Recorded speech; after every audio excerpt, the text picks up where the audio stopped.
Assalamualaikum warahmatullahi wabarakatuh.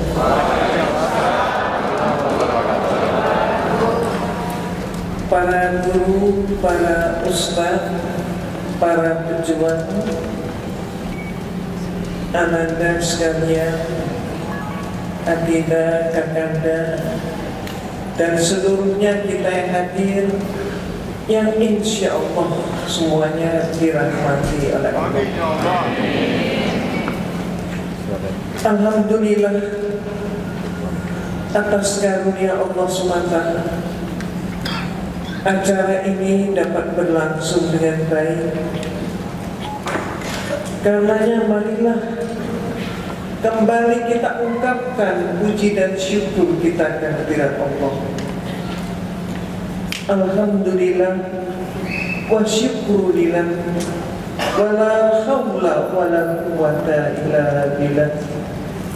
Wassalatu wassalamu ala Muhammad Rasulillah wa ala alihi wa sahbihi wa mawala. Ibu, bapak, dan anda seluruhnya yang dirahmati oleh Allah, para guru yang hadir, yang senantiasa memberikan semangat kepada saya, Ustadz Hafiz Abdul Rahman, Ustadz Fatih Karim, Ustadz Felix Syah, yang terkenal Bang Asep, motivator hebat kita, dan semuanya yang hadir, yang saya hormati dan yang saya cintai karena Allah. Jujur, saya tidak pernah bercita-cita untuk menjadi seorang muslimah. Saat itu saya beranggapan saya telah mencapai cita-cita hidup saya. Saya telah masuk biara. Saya ingin menggapai hidup yang suci dan dekat dengan Tuhan. Tapi ketika saya mempelajari, ketika saya mengamati, ketika saya meneliti, sampai pada puncaknya ketika dosen saya menyampaikan, kalau Anda ingin tahu tentang Islam, lihat Islam di Indonesia. Yang miskin siapa? Yang bodoh siapa? Yang kumuh siapa? Apalagi sejak peristiwa 9/11 ditambah yang jadi teroris siapa?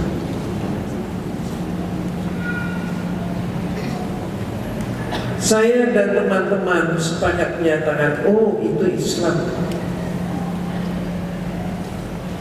Tapi setelah saya memberikan jawaban seperti itu, saya ingin menguji pertanyaan dan jawaban yang sudah diberikan. Itu Islam di Indonesia. Tapi bagaimana sebaliknya? Bagaimana Islam di mancanegara? Bagaimana Katolik di mancanegara? Maka disitulah saya mengambil perbandingan. Banyak negara yang saya perbandingkan saat itu, mulai dari negara tetangga kita Filipina, sampai Mesir, sampai Meksiko, sampai Italia. Dan ternyata tidak terbukti bahwa Islam seperti yang mereka citrakan. Akibatnya, saya pun minta izin kepada dosen saya untuk mempelajari Islam dari sumbernya.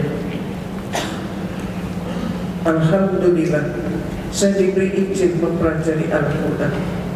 Tapi dengan pesan khusus, tugas Anda adalah mencari kelemahan Islam melalui kitab suci Al-Quran. Ternyata yang pertama kali saya pelajari, karena ketidaktahuan saya bagaimana membuka kitab suci Al-Quran, mana yang depan, mana yang belakang, mana yang atas, mana yang bawah. Saya nggak ngerti cara buka Al-Quran. Maka saya amati bentuk hurufnya. Saya buka, saya amati hurufnya. Hurufnya pun kata orang Betawi panjang-panjang, bulat-bulat kayak cendol. Gak mampu saya mempelajari hurufnya dalam waktu yang singkat. Tapi memasukkan seorang guru, seorang ustaz untuk masuk ke biara, gak mungkin juga. Alhamdulillah saat itu saya ingat ada kitab suci Al-Quran yang pakai terjemah. Maka saya cari. Malam hari mulai saya ingin mempelajari, tapi ternyata cara belajar saya salah. Cara membukanya salah. Bukan dari depan ke belakang, tapi kebalik dari belakang ke depan. Dan yang pertama kali saya jumpai adalah surat Al-Ikhlas. Masih ingat surat Al-Ikhlas? Tadi pagi yang sholat subuh pakai surat Al-Ikhlas banyak. Alhamdulillah. Ternyata surat Al-Ikhlas inilah inti daripada konsep Tuhan. Agama itu benar atau salah bisa kita uji dengan surat Al-Ikhlas. Berikutnya baru kita uji kemudian dengan kitab suci. Itulah yang membuat saya mampu menggapai hidayah Allah yang tidak pernah saya duga. Inilah keterbatasan manusia. Manusia sering merasa apa yang sudah dia miliki itu yang terbaik. Tapi ternyata bagi Allah apa yang terbaik bagi kita belum tentu itu yang terbaik sesungguhnya. Pada saat di puncak itulah saya kemudian berkenalan dengan Islam. Dan saya tidak mampu mengelak. Dan saya hanya menyatakan ini yang benar. Dan saya diskusikan dengan dosen-dosen saya sampai tentang konsep Trinitas. Dari situlah kemudian saya lanjut. Dan ketika puncaknya saya harus memilih. Jadi ketika saya sudah keluar dari biara, saya putuskan keluar, saya kemudian masih kuliah. Dan setelah kuliah itulah dalam perjalanan saya menikah dengan berharap suami pemuda yang saya pilih akan juga sama seperti diri saya, mencari agama yang benar, itu yang benar. Kami bisa belajar bersama, meniti hidup dalam Islam. Ternyata harapan saya tidak tercapai. Hidayah Allah itu mahal. Tidak seperti kita punya uang dan kemudian kita bisa beli barang. Kita pengen arloji, kita punya uang, kita beli arloji. Hidayah Allah tidak seperti itu. Hidayah Allah adalah prerogatif Allah. Tidak murah. Hidayah Allah itu ditukar dengan apapun, tetap tidak ada nilai uang yang mampu menukar hidayah. Saya pilih Islam. Dan saya lanjutkan kembali belajar Thalabul ilmi wajib hukumnya sejak dibuayan sampai dilihat orang. Ibu dan bapak, saya teringat juga betapa susahnya saya ketika masih mu'alaf. Keluarga awalnya belum tahu. Maka untuk sholat pun masih curi-curi. Dan ketika kemudian kakak-kakak saya tahu, saya anak bungsu dari 5 bersaudara. Ketika kakak saya tahu, mulai gosip ditebar, mulai intrik bertebaran, apapun cara, heboh. Dan kemudian di sisi yang lain, untuk belajar Islam, ingin mendalami agama Islam, saat itu susah, sulit sekali mencari pembina. Rupanya, mohon maaf, berkepanjangan sampai hari ini. Ketika kita umat Islam mendengar ada orang ingin mengucapkan 2 kalimat syahadat, ingin masuk Islam, kita senang. Tapi masalahnya, ketika dia sudah mengucapkan 2 kalimat syahadat, siapa pembinanya? Bagaimana metode pembinaan? Kita ingat kepada sejarah. Siapa sebenarnya sahabat Rasulullah SAW? Ternyata semua sahabat Rasulullah SAW semuanya adalah mu'alaf. Dan tidak ada seorang pun dari kita, dari umat Islam, yang bisa meragukan bagaimana kekuatan, keteguhan iman Islam, semangat berjuangnya.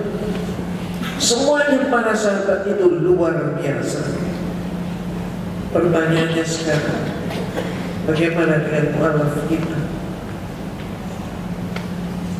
Inilah yang saya anggap penting sekali. Ada pendidikan, ada pembinaan, sehingga para mu'alaf mampu menjadi mu'alaf yang betul-betul kafah, menjadi umat Islam yang kafah. Itulah sebenarnya kenapa saya prihatin seperti diucapkan oleh Ustaz Felix Syam tadi, Ustaz Fatih Karim, Ustaz Hafiz Abdul Rahman. Acara ini berangkat dari keprihatinan. Seluruh dunia Islamnya naik, kecuali satu negara yang Islamnya turun. Di mana itu? Indonesia. Ada apa dengan negeri kita? Ternyata pengikisan iman dan akidah yang kita hadapi. Sebagaimana ayat Allah surat Al-Baqarah ayat 120, walan tardu ankal yahudu walan nasara hatta tattabi'a millatahum al-ayat. Pengikisan iman dan akidah oleh mereka tidak akan pernah berhenti sampai yaumil akhir, kecuali umat Islam menerima milah mereka. Dengan ayat itulah Allah menyatakan tidak sama antara kita dengan mereka. Kita adalah khairu ummah, sebaik-baik umat, diberi nikmat iman, nikmat Islam. Kita tahu arah hidup saya. Saya dahulu kebingungan, seperti tadi para ustaz kita sudah menyatakan, hidup ini mau kemana? Kenapa kita dihidupkan? Apa tujuan hidup? Kehidupan itu apa? Itu baru terjawab dalam Islam. Dan tidak ada di dalam kitab-kitab yang lain, termasuk kitab yang dahulu saya temui. Sangat jauh daripada itu. Maka bagi saya, kebahagiaan tak terhingga, tidak bisa dibeli dan ditukar apapun. Bahwa nikmat iman dan nikmat Islam adalah segala-galanya. Hari ini adalah insya Allah hari yang bersejarah. Banyak hal yang terjadi pada tanggal ini.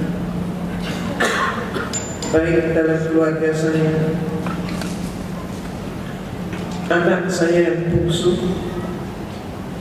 menikahnya tanggal 25 Desember dan sekarang sudah almarhum.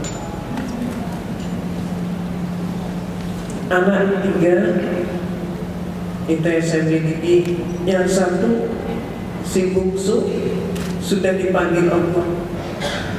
Si bungsu ini mempunyai suatu kebiasaan atau mempunyai suatu perjuangan yang berbeda atau kebijakan yang berbeda.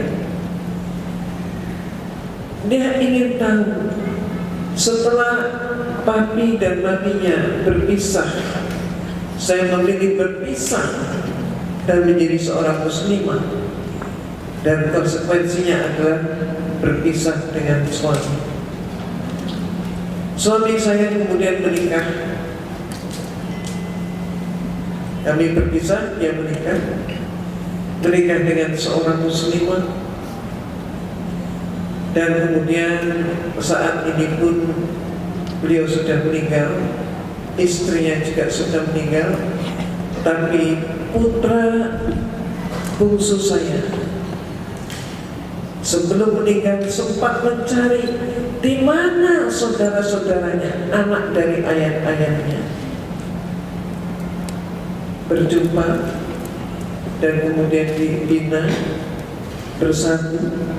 Dan hari ini insya Allah anak saya, anak dari suami saya, menjadi anak saya yang urutan keempat. Insya Allah anak saya juga akan mengucapkan 2 kalimat syahadat.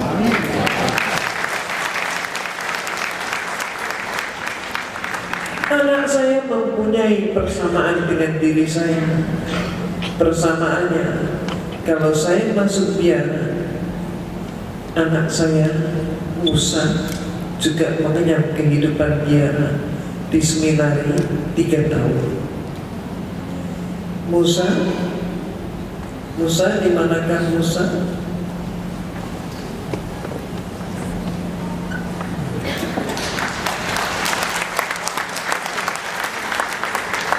Ustaz Hafiz, tolong Ustaz.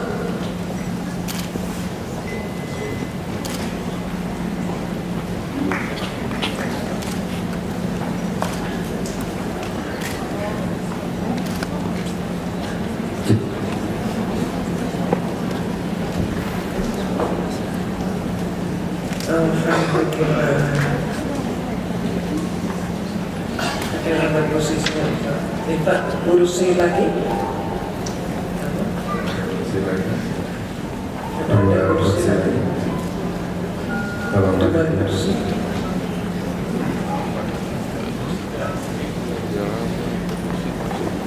Alhamdulillah, Musa juga menerima hidayah Allah. Dan alhamdulillah kami akan berjalan seiring melanjutkan perjuangan, mengajak saudara-saudara kita setanah air, sedunia untuk lebih memahami bahwa Islam, bahwa hidayah Allah adalah segala-galanya. Islam adalah rahmatan lil alamin. Dengan Islam kita akan hidup bermartabat. Islam sebagai satu-satunya agama yang baik. Saya tidak bisa banyak berbicara karena demikian terharu di diri saya. Musa insya Allah akan melanjutkan perjuangan dan akan tegak di dalam perjuangan. Silakan Ustaz. Assalamualaikum warahmatullahi wabarakatuh. Bapak Ibu dan saudara sekalian, Ini saya juga mau ngomong terharu. Saya harus menahan. Pada hari ini, siang hari ini, kita semuanya insya Allah akan menjadi saksi untuk Saudara Musa. Sebelum Saudara Musa mengucapkan 2 kalimat syahadat, saya ingin bertanya kepada Saudara Musa, mungkin nanti bisa dijawab, untuk meyakinkan. Yang pertama, apakah Saudara Musa memulai Islam karena paksaan? Tidak. Apakah Saudara Musa memulai Islam karena keyakinan dari diri sendiri? Baik. Sebelum 2 kalimat syahadat diucapkan, saya ingin sampaikan terlebih dahulu makna dari kalimat syahadat. Yang pertama, kalimat syahadat itu terdiri dari tauhid uluhiyah, yaitu asyhadu an la ilaha illallah, yang artinya bahwa saya bersaksi tidak ada Tuhan yang berhak disembah, tidak ada Tuhan yang berhak dimintai pertolongan kecuali Allah Subhanahu wa Ta'ala. Dan yang kedua adalah syahadat kesaksian kita bahwa Nabi Muhammad SAW adalah utusan Allah. Wa asyhadu anna Muhammadar Rasulullah, dan aku bersaksi bahwa Muhammad SAW adalah utusan Allah. Itu adalah 2 kalimat syahadat yang akan diucapkan. Bisa dipahami? Nah, sebelum kita mulai prosesi ini, saya akan menjelaskan terlebih dahulu bahwa setelah Musa memulai Islam, maka seluruh kewajiban sebagai seorang muslim tentu wajib untuk dilaksanakan. Dan yang pertama tentu terkait dengan rukun iman. Iman kepada Allah, iman kepada malaikat, iman kepada kitab, iman kepada Rasul, iman kepada hari kiamat, termasuk iman kepada qada dan qadar. Ini rukun iman. Kemudian yang kedua adalah terkait dengan rukun Islam, di mana rukun Islam ini ada 5. Yang pertama adalah mengucapkan kalimat syahadat tadi. Kemudian yang kedua sholat. Yang ketiga kita puasa. Kemudian yang keempat kita zakat, ya. Dan yang terakhir bagi yang mampu kita diwajibkan untuk melaksanakan ibadah haji. Jadi ini adalah rukun Islam bagi setiap orang Islam. Ada 6 rukun iman dan 5 rukun Islam, di mana 6 dan 5 tadi wajib hukumnya bagi setiap muslim untuk dipegang teguh, dilaksanakan sampai mati. Ini konsekuensi. Yang lain, setelah Musa menyatakan diri syahadat, kemudian memulai Islam dan terikat dengan rukun iman dan Islam tadi, maka seluruh kaum muslimin adalah saudara. Dan inilah yang tadi digambarkan indahnya persaudaraan di dalam Islam. Kemudian setelah prosesi syahadat nanti, di antara perkara yang diwajibkan diantaranya adalah terkait dengan mandi besar, kemudian disunahkan sholat 2 rakaat.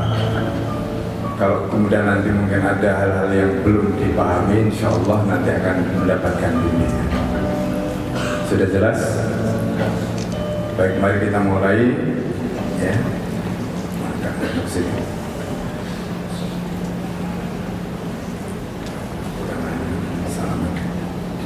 ikuti ya.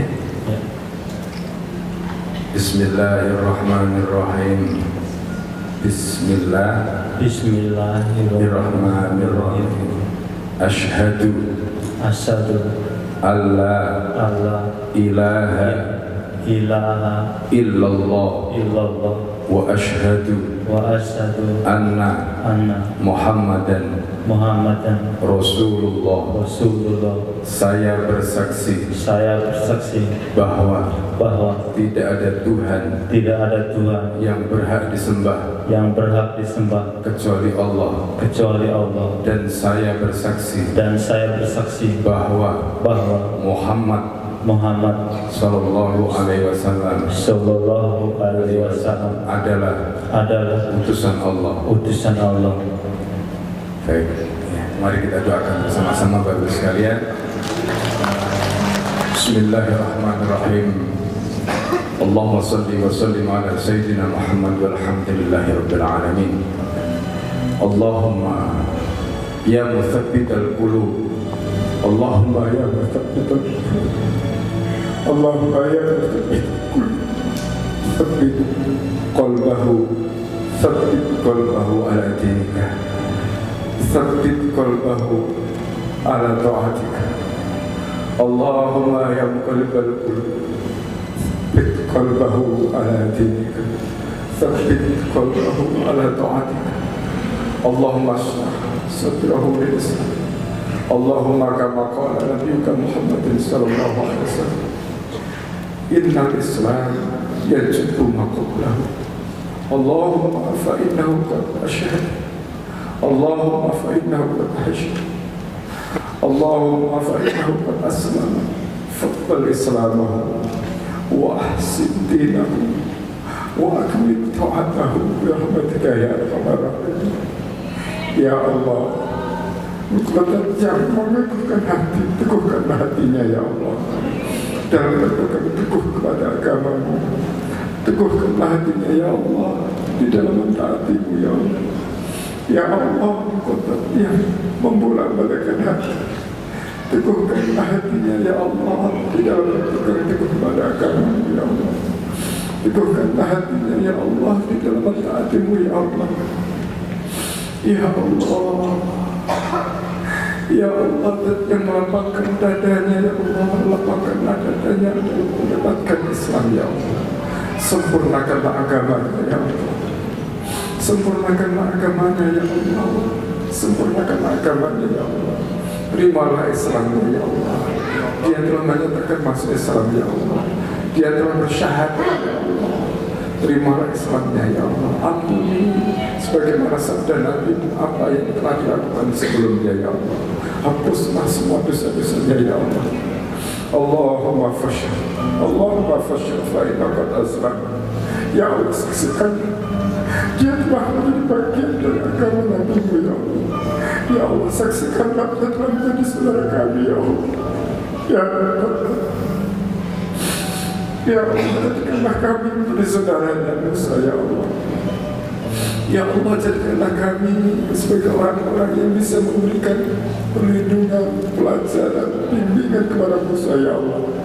Sehingga Musa dan kami semua menjadi saudara seiman, saudara seakidah, yang karenanya Kau pertemukan kami di dalam jannah-Mu ya Allah. Yang karenanya Kau pertemukan kami di dalam jannah-Mu ya Allah. Ya Allah, terimalah ya Allah. Allahumma rabbana atina fid dunya hasanah wa fil akhirati hasanah wa qina adzaban nar. Wa sallallahu ala sayyidina Muhammadin walhamdulillahi rabbil alamin. Saya kembalikan.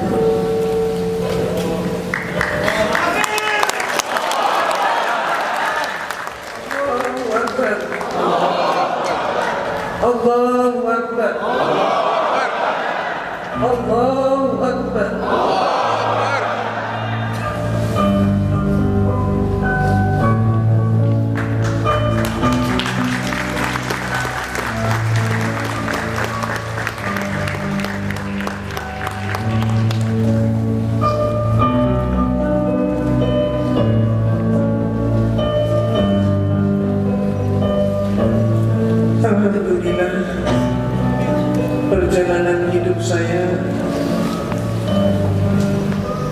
masih berlangsung. Perjuangan demi perjuangan di usia yang sudah senja ini.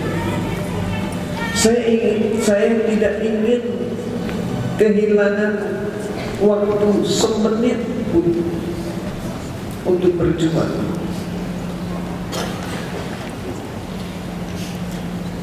Seluruh kehidupan saya semoga menjadi rangkaian ibadah. Saya teringat surat Al-Maidah 54 tadi. Itulah ayat yang memotivasi diri saya, Ustaz. Siapa yang akan membina mu'allaf? Siapa yang akan mampu membuat mu'allaf seperti pada masa Rasulullah SAW? Mungkin enggak seluruhnya, tapi kualitasnya separuh daripada itu. Kita perlu memiliki tempat pembinaan untuk mu'allaf. Karena saya perempuan, saya memilihnya adalah mu'allafah. Indonesia, negeri kita, jumlah muslim terbesar di dunia adalah Indonesia. Indonesia, negeri kita, adalah negeri yang terletak paling timur daripada yang timur.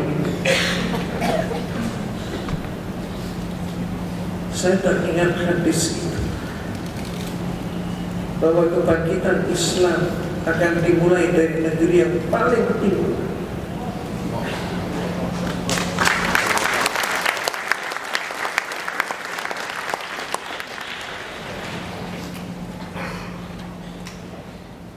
Ketika saya melihat kondisi negeri kita, saya pesimis.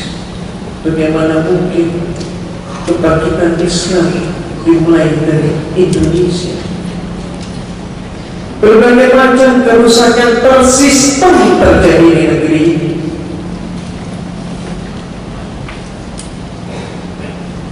Tapi penyelenggaraan Allah dan kemurahannya, siapa yang menyangka justru kebangkitan Islam di negeri kita ini sekarang dimulai, yaitu sejak peristiwa Al-Maidah 51 dihujat.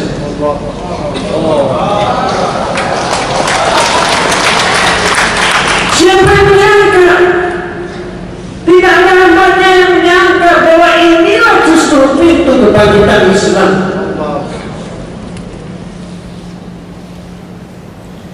Maka saat ini ketika Islam sudah mulai bangkit, ayo kita song-song kebangkitan itu.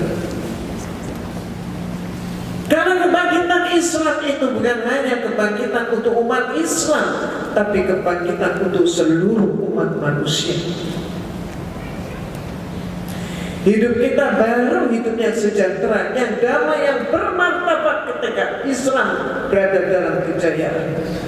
Itu sudah terbukti. Ustaz Felix paling jagonya sejarahnya. Mau tahu tentang Andalusia, banyak bukunya. Maka saya mendirikan pondok pesantren Mu'allafah di Sentul. Pondok pesantren ini adalah pondok pesantren yang berkurikulum. Insya Allah satu-satunya di negeri ini. Bukan rumah singgah, tapi pondok pesantren. Mungkin juga satu-satunya di dunia. Tapi apalah arti seorang Irena? Irena tidak punya apa-apa. Irena masih miskin ilmu, miskin uang, miskin harta. Tapi saya mendirikan pondok pesantren itu bukan untuk diri saya. Pondok pesantren itu adalah milik kita umat Islam seluruh.